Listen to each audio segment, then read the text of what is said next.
Hi అండి, నేను doctor Sujith ఓంకారం. ఈరోజు మనం లింబ్ లెంత్ డిస్క్రిపెన్సీ గురించి తెలుసుకుందాం. అంటే ఒక కాలు పొడవుగా ఉండడం, ఇంకో కాలు పొట్టిగా ఉండడం. సో దీనికి యూజువల్గా బ్రాడ్గా రెండు సబ్ టైప్స్ ఉన్నాయి. అంటే ఫంక్షనల్ అండ్ స్ట్రక్చరల్ అంటాం. ఫంక్షనల్ అంటే యాక్చువల్ లెంత్ ఈక్వల్గానే ఉంటుంది, బట్ ఒక జాయింట్ పొజిషన్ అంటే కంట్రాక్చర్స్ వల్ల మనకి బయటికి ఒక కాలు పొడవుగా ఇంకో కాలు పొట్టిగా కనబడుతుంది. సో దీనికి ట్రీట్మెంట్ వచ్చి ఎందుకైతే జాయింట్ ఆ పొజిషన్ లో వచ్చింది అనే దాన్ని ట్రీట్మెంట్ చేస్తే ఇది సరైపోతుంది. సెకండ్ సబ్ టైప్ వచ్చి ఇది స్ట్రక్చరల్, అంటే యాక్చువల్ గానే బోన్ లెంత్ షార్ట్ గా ఉంటుంది. సో ఈ బోన్ లెంత్ ఎందుకు షార్ట్ గా ఉంటుంది అంటే మల్టిపుల్ రీజన్స్ ఉన్నాయి.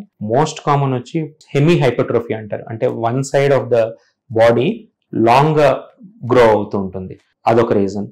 అండ్ పుట్టుకతోనే హిప్ జాయింట్ డిస్లొకేషన్ వల్ల కూడా ఒక కాలు పొట్టిగా ఇంకో కాలు పొడవుగా కనబడుతుంది. And sometimes fibula hemimelia అంటారు, కంజెంటల్ షార్ట్ ఫీమర్ అంటారు. అంటే one part of the bone develop అవడమే కొంచెం షార్ట్ గా డెవలప్ అవుతుంది. ఇవి కాకుండా ఎప్పుడన్నా కాలికి గాయం జరిగినా, ఫ్రాక్చర్ అయినా, లేదంటే దాని తర్వాత బోన్ కి ఏదైనా ఇన్ఫెక్షన్ వచ్చినా, లేదంటే బోన్ కి ఏమన్నా ఒక ట్యూమర్ లాంటిది ఏమన్నా ఉన్నా ఒక కాలు పొట్టిగా ఇంకో కాలు పొడవుగా ఉండేదానికి అవకాశం ఉంటుంది. సో మనకు కూడా ఇన్ జనరల్ గా అబ్జర్వ్ చేస్తే రెండు కాళ్ళు ఈక్వల్ లెంత్ లో ఉండవు.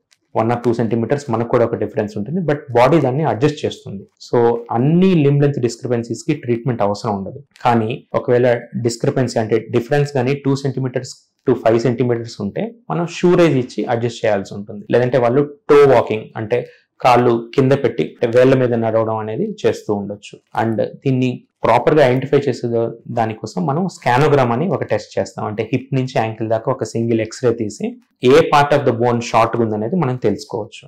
అండ్ దీని ట్రీట్మెంట్ వచ్చి నేను ఇంతకుముందు చెప్పినట్లు లెస్ దాన్ 2 సెంటీమీటర్స్ అయితే దీనికి ట్రీట్మెంట్ అంటూ ఏం అవసరం ఉండదు. అండ్ 2 to 5 సెంటీమీటర్స్ ఉంటే షూ రైజ్ ఇవ్వాల్సి ఉంటుంది. అండ్ మోర్ దాన్ 5 సెంటీమీటర్స్ ఉంటే దీనికి ఖచ్చితంగా ట్రీట్మెంట్ తీసుకోవాలి. లేకపోతే ఏమవుతుందంటే మనం కొంచెం కుంటిగా నడవడం వలన ఎయిదర్ జాయింట్ మీద ఎక్సెసివ్ ప్రెషర్ వలన కానీ, లేదంటే స్పైన్ మీద ఎక్కువ ప్రెషర్ వలన కానీ వీళ్ళకి డిస్క్ ఇష్యూస్ కానీ, ఆర్థరైటిస్ కానీ వచ్చేదానికి అవకాశం ఉంటుంది. అండ్ దీనికి ట్రీట్మెంట్ వచ్చి ఎయిదర్ షార్ట్ గా ఉన్న బోన్ ని మనం కట్ చేసి ఎయిదర్ రైల్ ఫిక్సేటర్ కానీ, లేదంటే రింగ్ ఫిక్సేటర్ వేసుకొని కానీ రోజుకో మిల్లీమీటర్ చొప్పున చిన్నగా దాన్ని ఎక్స్పాండ్ చేస్తూ ఎప్పుడైతే మనకి కరెక్ట్ లెంత్ వస్తుందో అప్పుడు స్టాప్ చేసి ఆ ఫిక్సేటర్స్ తీసేయచ్చు. బట్ ఇది కొంచెం పెయిన్ తో కూడుకున్న ప్రొసీజర్ అండ్ డ్యూరేషన్ కూడా కొంచెం ఎక్కువ ఉంటుంది. అండ్ మనకి ఈ ట్రీట్మెంట్ వద్దు అనుకుంటే మనం పెరిగే పిల్లల్లో ఇంకొక ఆప్షన్ ఉంటుంది. ఈ ఆప్షన్ ఏంటంటే మనం ఏదైతే పొడవు కాలు ఉంటుందో ఆ కాళ్ళు గ్రోత్ ని కొంచెం స్లో చేసేదానికోసం మనం క్లిప్స్ గానీ స్క్రూస్ గానీ వేయాల్సిన అవసరం ఉంటుంది. సో ఇది చేస్తే ఇది actually day care procedure. Second day నుంచే నడవచ్చు అండ్ 1 week తర్వాతే వాళ్ళు పరిగెత్తడం అన్ని చేయొచ్చు.